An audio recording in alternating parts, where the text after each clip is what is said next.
The Atheist Debates Patreon project presents, Is Religion Mental Illness? No. Thanks for watching. That's the end of the video. Oh, wait. I wish it was that easy, but it's not actually that easy.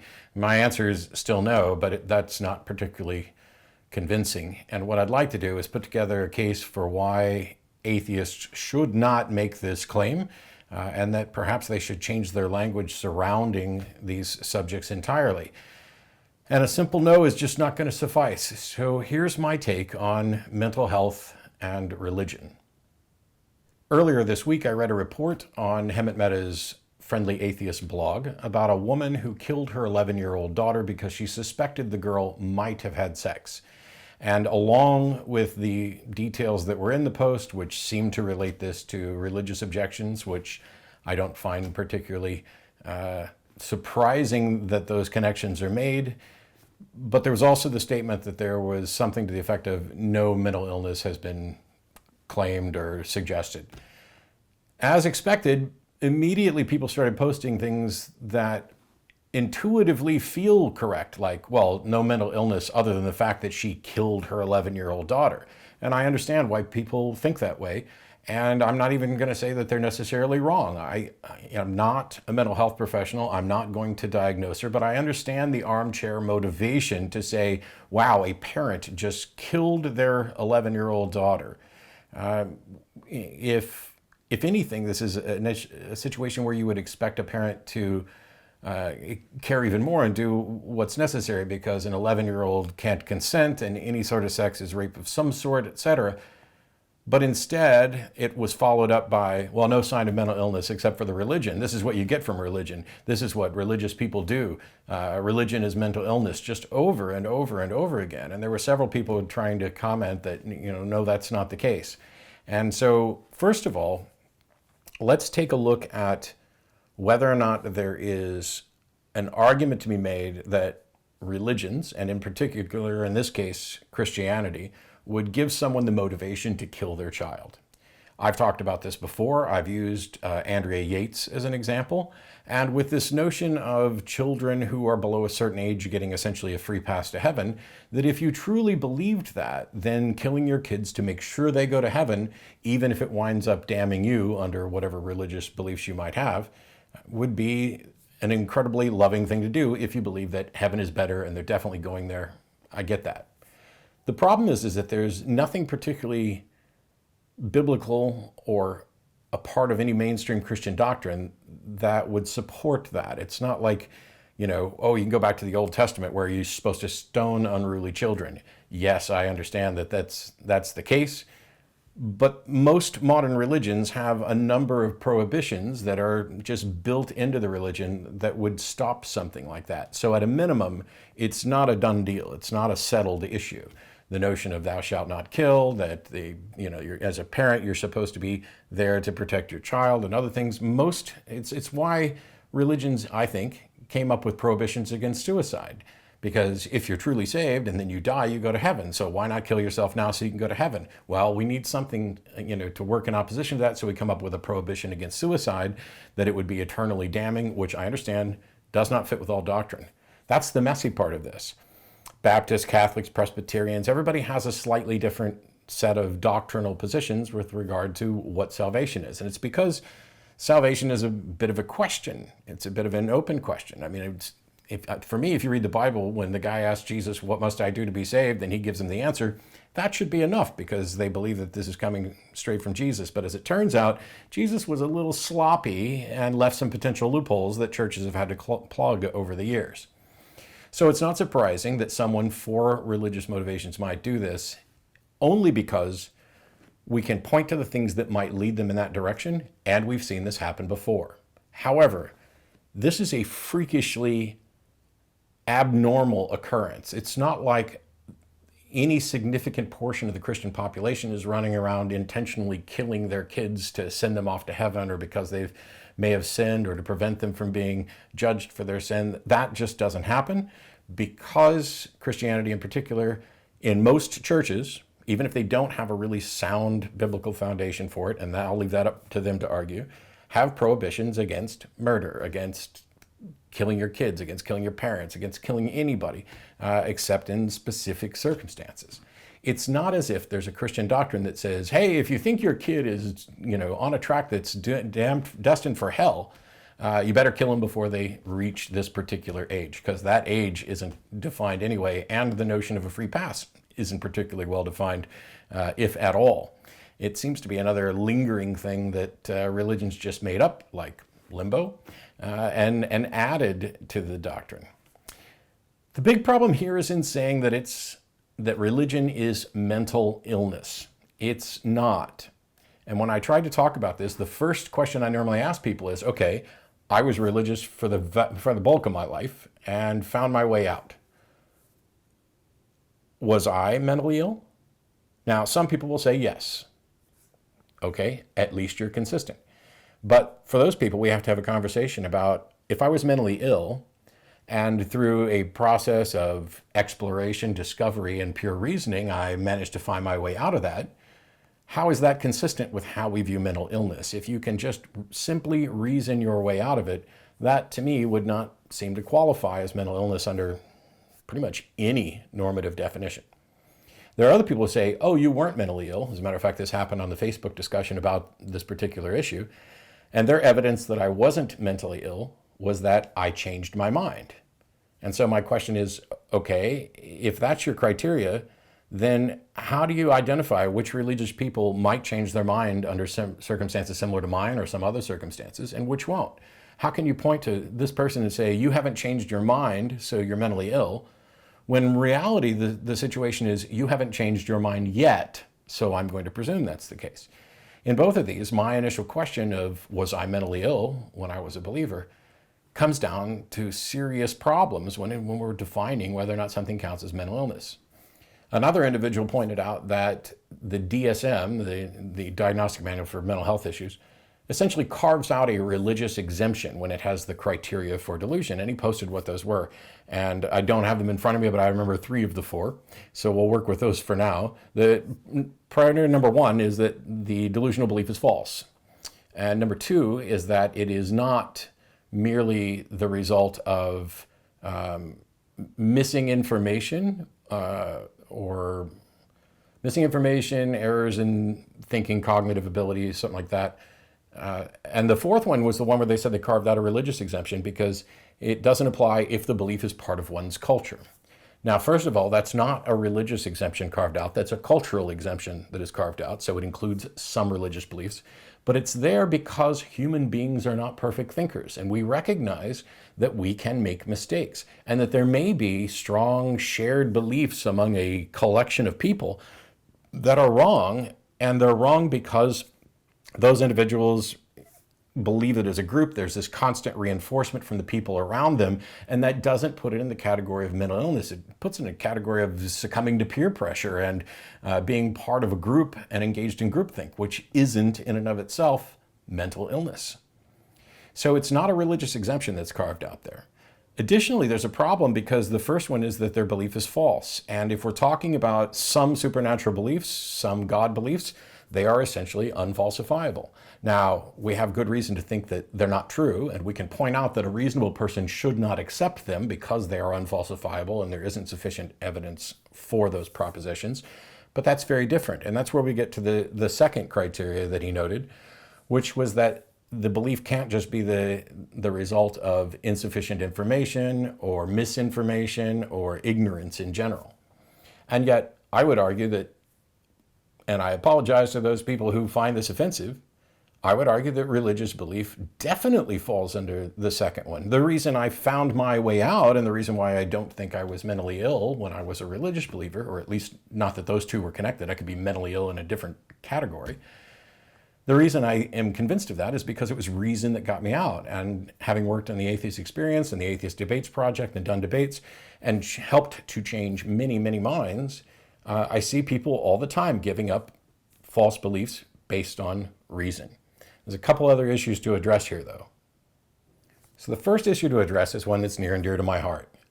I have as a life goal to go out and try to discuss these issues, to find the truth, to interact with people, to change minds that are convinced of something based on flawed reasoning, bad evidence, poor argumentation, etc. And when you say something like religion is mental illness, you have just undermined all of those efforts. Now, it may not be your goal, so it's not a big deal, perhaps. If you're not worried about changing people's minds, maybe you don't care that people think you are grossly misinformed about mental illness, about religion, and that you don't care enough to engage on these subjects.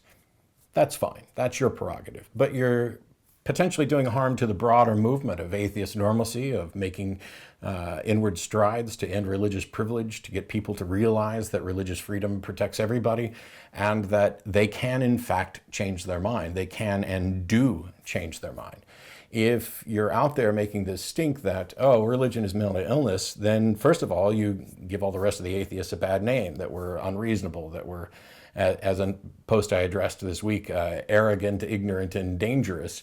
But mostly, it makes people understand that they just can't take you seriously. It's as if you were arguing with a Baptist and started bringing up Catholic doctrine, because Catholics will accept the transubstantiation of the Eucharist, but Baptists don't. And so if you go up to a Baptist, as I've said before, and do the ha ha ha, you think that cracker actually turns into Jesus, they're just going to stare at you for a second and then dismiss everything else you have to say. And similarly, if you start saying that, oh, you're religious, which means you're mentally ill, then they get to disregard you as well. Because the fact is, it's not that we have an exemption carved out for religion that exempts it from mental illness. The fact is, most people who are religious, or a good chunk of them, aren't mentally ill. And mental illness isn't just relegated to religion. It's not even that the beliefs in that category would necessarily qualify. For example, there are people who believe that they have seen demons, and those are delusions. And as you begin to diagnose that, you may find that those people are suffering from mental illness. It could still be strong influence from peer pressure, just like the speaking in tongues and things like that we see in charismatic and Pentecostal churches. So if you're going to try to change minds, it would be nice to at least be fair about this. And if you're not interested in changing minds, I would appreciate, as would others, if you would stop saying things like religion is mental illness, because it makes all of our jobs harder and does not benefit you in any way. As a matter of fact, when I try to figure out the reasons that someone might say it's mental illness, there's ignorance, misinformation. Hang on a second. Doggone it, that might undermine a point. Ignorance, misinformation, but there's also this notion that rather than dealing with things honestly, it might make one feel superior. Oh, I'm not religious because I'm not mentally ill, and that reinforces your notion that you can just disparage those people. And that brings us to the second big problem, which is using mental illness as if it's a pejorative and disparaging people. Churches and religions have done a really bad job of dealing with and treating mental illness for the history of humanity. And it's because there aren't mechanisms in there. It's not like this is science. It's not like saying Jesus will fix your life is actually true, demonstrable, or useful. And so throughout religious history, when there are people who've suffered from strong delusions and mental illness, rather than getting a proper diagnosis and treatment, churches would sometimes diagnose this as demon possession or satanic possession or anything like that. And then the prescription would be prayer, exorcism, whatever, rather than getting someone the treatment that they deserve. Now, to be fair to religions, for the bulk of human history, we didn't know that much about mental illness or treatment. And while they were undeniably doing harm, they were also pretty ignorant. The churches and religions that continue to do this, they pray the gay away, the gay therapy stuff that, want to disparage people. And by the way, I'm not putting those in the mental illness category. There are a whole bunch of things about being human that end up being sinful and the churches are against. But for people who truly suffer from mental illness, they can often be ostracized by the church, and still, although it's rarer now than it used to be, still there are things like exorcism and other things going on. So religion's done enough damage to the mentally ill, so there's no reason for us to also do damage to the mentally ill. There are real people out there who are suffering from all sorts of conditions, and they need help and compassion. That's the process you go through. Somebody pointed out to me, but Matt, you can reason your way out. That's what cognitive behavioral therapy is. That's what the cognitive portion is. It's about reasoning. No, I reject that assertion the absurd assertion that this is about cognitively changing beliefs. Cognitive behavioral therapy is about mindfulness, and its primary goal is right there in the name. it is trying to adjust behaviors. The goal is to become mindful of things that are happening and how you feel and how you're going to respond to them so that you can train yourself to respond in ways that are not harmful and not destructive. That's the cognitive portion, because all of this takes place in the brain. But if you're going to say that, oh, it's cognitive, therefore it's about beliefs, etc., well, I'd have a hard time finding anybody who wouldn't be considered mentally ill under the same categorizing that just blanket includes religion. And the truth is, yes, some religious folks are mentally ill, and some atheists are as well. And religious folks can also be irrational and wrong and misinformed, and so can atheists. And one might even argue that if you have the belief that religion is mental illness, that this belief is false, and now that you've been informed about it, you're no longer under the subject of misinformation, although you should probably go do some more research as well, and that this is not a protected cultural thing because the DSM does not include religious types of delusions on their own as a form of mental illness. So perhaps under your own criteria that religion is mental illness, then the belief that religion is mental illness would be mental illness. And that's the problem here. Instead of running around trying to diagnose people and figure out, or be dismissive that religion is clearly mental illness, instead, how about recognizing that it's just not the case and that the two may be coexistent in some areas, but that there's a lot more to this. And I would argue that it's a lot more about ignorance, misinformation, presenting the same flawed arguments over and over again, being in a group where these beliefs are constantly reinforced, where to question and reject these beliefs becomes anathema, that this is how people are sucked in and kept in, and that it's not mental illness. It's about the same errors, biases, and pressures that every human being is subject to. Hopefully, that at least gave some of the people who think that religion is mental illness something to think about. But if you're going to make the case that it is, then you need to make a much stronger case than, oh, they just exempted religion in the DSM, or, oh, there are religious people who do things that I consider to be mental illness. And also, none of us should really be engaged in armchair diagnostics. I understand. Looking at the mother who kills their 11-year-old daughter, it just seems intuitive. Wow. No sane person would do that. Not in that way with those things. You know, the specifics of the scenario just tell you, oh my gosh, no sane person would do that. And yet, you haven't ruled out environmental factors. You haven't ruled out all sorts of things. And at the end of the day, what have you done that is benefiting someone? To just go, religion's mental illness. Let me go back to my ivory tower high horse and continue to throw tomatoes down on all the plebs who actually engage in these sorts of irrational beliefs. Rawr. If it's because it makes you feel superior, well, I'll be the first one to inform you, you're not. This sort of action is demonstration that you, in fact, are not superior in any way. Now, there are mistakes that are going to be made in discussing these subjects. I'm going to make them, you're going to make them, everybody's going to make them. But if we're not willing to correct them and we're not willing to talk about these subjects honestly and fairly, then we are doing a disservice to religions, to reason, to people with mental illnesses, and to the entire profession that tries to figure out what sort of deceptions, delusions, etc., are a normal part of human function, and which ones are the aberrations, which ones are the ones that are severe enough or recurring enough that we need to actually work to treat people and find the best treatments for them. So let's just stop. Let's just stop saying this garbage that religion is mental illness. It makes you look awful. It makes you look uninformed. It doesn't do anything productive for anybody until you can actually demonstrate that religion is mental illness, which I don't know how you could possibly do when there are so many atheists walking around who used to be religious and who clearly got out of it without any sort of treatment. Just, hey, this doesn't make sense. I got new information and a new way to think about it. I'm not aware of anything that would be considered mental illness that could truly be cured just through a simple process of reasoning. And that's why I can't buy into this notion that religious beliefs are mental illness. See you next time. Bye-bye. This video is made possible by supporters of the Atheist Debates Patreon project. You can find more information and add your support at patreon.com/atheistdebates.